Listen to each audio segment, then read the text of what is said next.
Dear students, पहले अपने ने वीडियो अपलोड की थी 12th आर्ट्स और साइंस कंपलसरी के लिए।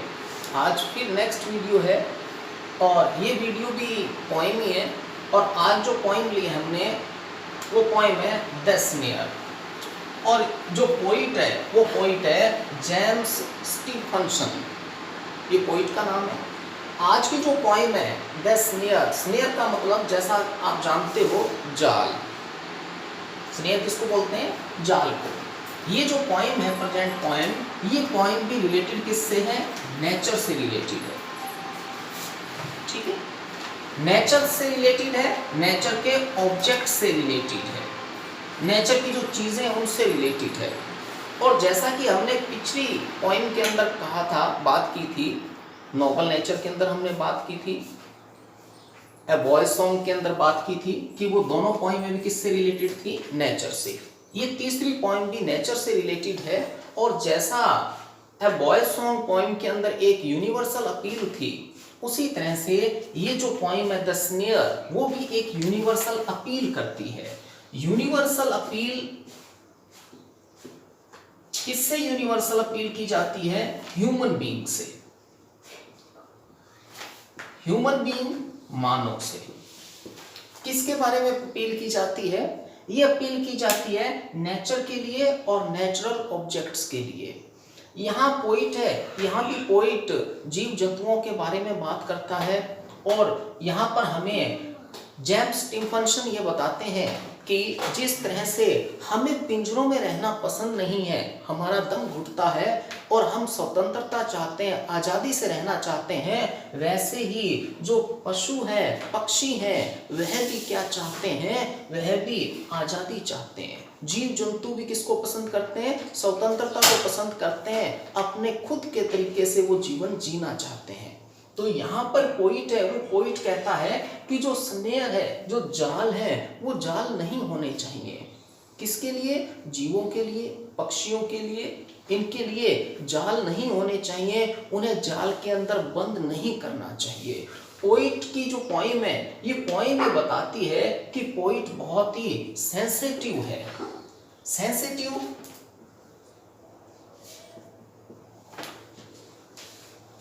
इमोशनल, भावुक है, संवेदनशील है पोइट। और यह जब जैसे ही रैबिट है, उस रैबिट के चिल्लाने की आवाज सुनता है तो ये सेंसिटिव हो जाता है, इमोशनल हो जाता है। अब हम पोइम को स्टार्ट करते हैं। पहली लाइन क्या है? आई हर्ड, मैंने सुना, ए सडन क्राई, सडन अचानक, क्राई चिल्लाने की आवाज, ऑफ पेन दर्द की। पोइट कहता है कि मैंने अचानक से चिल्लाने की आवाज सुनी और इस आवाज को सुनकर मुझे एहसास हो गया कि ये जो आवाज है वो आवाज किसकी थी? पेन की आवाज थी। मतलब पोइट पहले रिलैक्स था, लेकिन एकदम से उसे एक आवाज सुनाई देती है चिल्लाने की, और वो चिल्लाने की आवाज से समझ जाता है कि ये आवाज किसकी आ रही है? पेन की आ रही है। There is a rabbit, एक खरगोश है, in a snare, एक जाल के अंदर। और पोइट उस चिल्लाने की आवाज से समझ जाता है कि एक खरगोश है और वो खरगोश किसी जाल के अंदर फंस चुका है, और इस वजह से उसके पेन हो रहा है, दर्द हो रहा है, और इसी वजह से वो चिल्ला रहा है। वो अपने आप को छुड़ाने की कोशिश करता है, लेकिन वो छुड़ा नहीं पाता है। अपने आप को छुड़ाने की कोशिश करता है, लेकिन वो अपने आप को छुड़ा नहीं पाता है। इसलिए क्या है? इसलिए वो चिल्लाता है बार बार। और पोइट है, वो पोइट उसकी आवाज को सुन के सेंसिटिव हो जाता है। दूसरी लाइन देखिए, नाउ, नाउ का मतलब क्या है? अब। Now I hear the cry again, अब मैं चिल्लाने की आवाज दोबारा सुनता हूं। कि थोड़े देर के बाद में ये आवाज वापस रिपीट होती है, और पोइट है, वो पोइट इस आवाज को दोबारा सुनता है। बट, लेकिन, आई कैन नॉट टेल, मैं बता नहीं सकता, फ्रॉम वेयर, कि कहां से ये आवाज आ रही है। पोइट कहता है कि मैं अचानक से एक चिल्लाने की आवाज सुनता हूं और यह आवाज दर्द की वजह से होती है और पोइट है उसे अंदाजा हो जाता है कि कोई रैबिट है, खरगोश है जो जाल में फंसा हुआ है और इसी वजह से वो चिल्ला रहा है। तभी उसे दोबारा चिल्लाने की आवाज सुनाई देती है, लेकिन पोइट ये अंदाजा नहीं लगा पाता कि ये जो चिल्लाने की आवाज है ये कहां से आ रही है। मतलब पोइट लोकेशन के बारे में गैस नहीं कर पाता कि कौन सी जगह है जहां से वो चिल्लाने की आवाज बार बार उसे सुनाई दे रही है।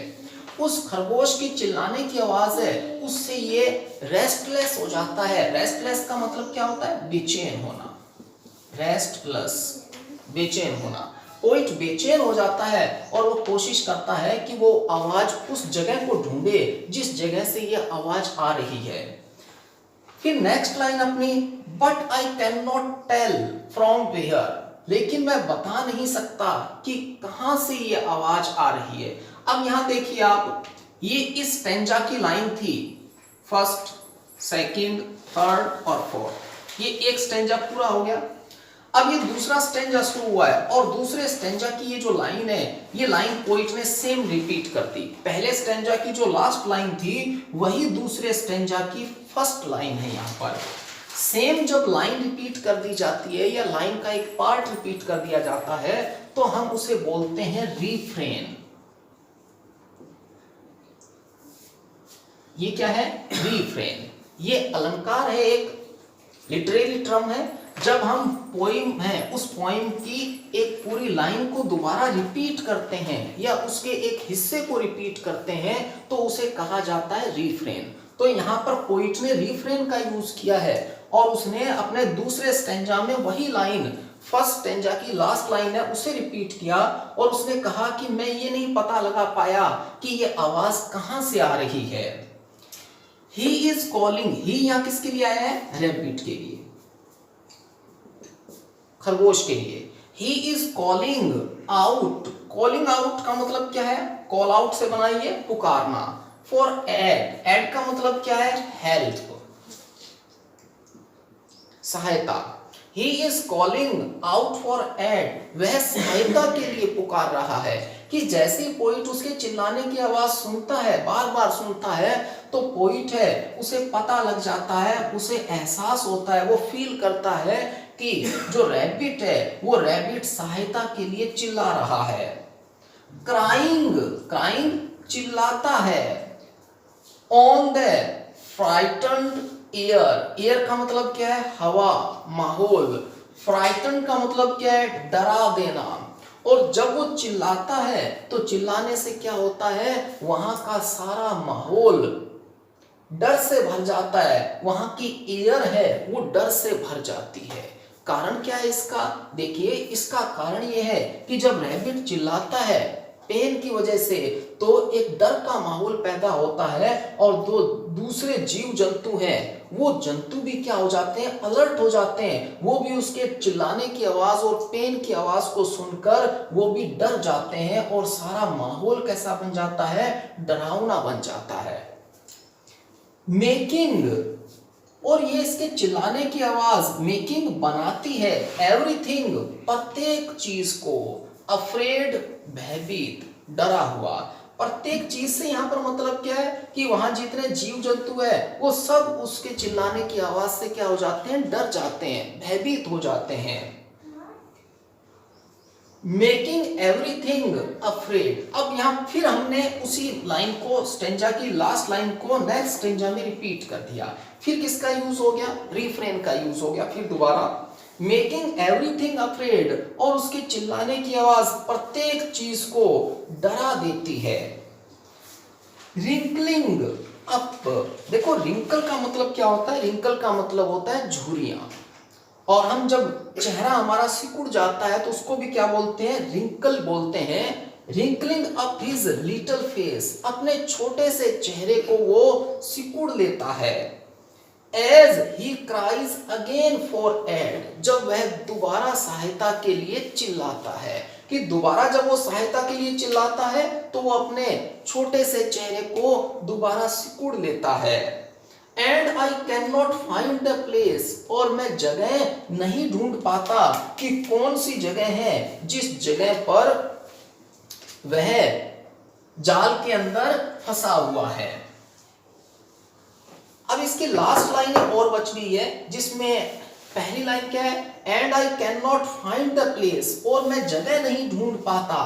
कौन सी जगह? जहां पर रैबिट है, वो रैबिट फंसा हुआ है। नेक्स्ट लाइन है, वेयर हिज पा, वेयर हिज पा,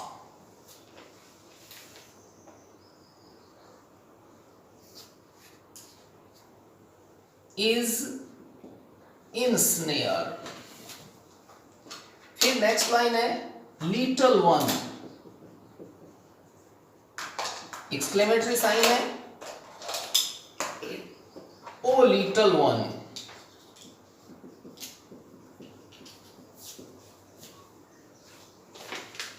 फिर एक्सक्लेमेटरी साइन है, I am searching everywhere. Next line में क्या है कि मैं ये नहीं पता लगा पा रहा कि वो जगह कौन सी में बंद है। वेयर हिज पा, पा का मतलब क्या है? पंजे। और मैं नहीं ढूंढ पा रहा कि उसका पंजा किस जाल के अंदर फंसा हुआ है। लिटल वन, लिटल वन ये किसको बोल रहा है? छोटे खरगोश को। ओ लिटल वन, यहां पर ये क्या बता रहा है? साइन ऑफ एक्सक्लेमेशन है, सरप्राइज बता रहा है, आश्चर्य बता रहा है कि ओ छोटे जीव, I am searching everywhere. Search का मतलब क्या है? तलाश करना, खोजना। एवरीवेयर प्रत्येक जगह। यहां पर पोइट कहता है कि मैं तुम्हें प्रत्येक जगह खोज रहा हूं, तलाश कर रहा हूं, लेकिन अभी तक पोइट को वो खरगोश नहीं मिला कि वो कौन सी जगह है। और इस कारण से पोइट क्या है? रेस्टलेस है, बेचैन हुआ है। Thanks a lot. Next video हम आगे अपलोड करेंगे।